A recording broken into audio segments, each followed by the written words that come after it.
le Royaume-Uni a changé ses règles d'immigration et beaucoup de candidats vont être surpris.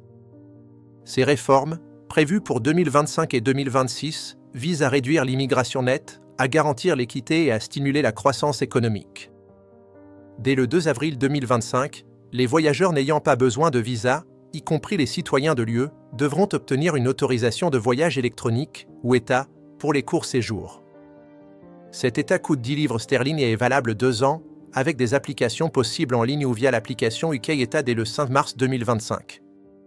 Le visa de travailleur qualifié a également subi des modifications importantes, avec un seuil salarial général qui a augmenté à 41 700 livres sterling par an au 22 juillet 2025. Le seuil de compétence a été relevé au niveau RQF6, équivalent à un diplôme de licence, réduisant ainsi le nombre de professions éligibles. Les emplois de niveau intermédiaire ne sont éligibles que s'ils figurent sur la liste temporaire des pénuries, et la liste des salaires d'immigration a remplacé l'ancienne liste des professions en pénurie. De plus, l'exigence de maîtrise de l'anglais pour les nouveaux candidats passera au niveau B2 le 8 janvier 2026. Pour le visa graduate, la durée sera réduite à 18 mois pour les demandes soumises à partir du 1er janvier 2027, bien que les doctorants conserveront 3 ans. Les candidats au visa étudiant devront prouver des ressources financières accrues, soit 1 334 livres sterling par mois à Londres ou 1 023 livres sterling ailleurs, à partir de juillet 2025. Ces changements entraînent des coûts accrus, notamment la taxe sur les compétences en immigration, qui a augmenté de 32% au 16 décembre 2025. Elle s'élève désormais à 1 320 livres sterling par an pour les grands sponsors et 480 livres sterling pour les petites entreprises. Le gouvernement a également confirmé son intention d'allonger la période de qualification pour le permis de séjour illimité à 10 ans pour la plupart des migrants. Cependant, des exceptions s'appliquent aux emplois hautement qualifiés ou à ceux du secteur public de la santé et de l'enseignement, qui pourraient toujours se qualifier après 5 ans. L'accent est mis sur le renforcement de l'application des lois et la conformité des sponsors, avec une attention accrue portée au travail illégal. L'impact se fait sentir dans des secteurs spécifiques, comme le recrutement de travailleurs sociaux étrangers, qui a pris fin le 22 juillet 2025. Pour éviter les erreurs courantes, assurez-vous de remplir les formulaires de demande de visa avec soin et de vérifier toutes les sections.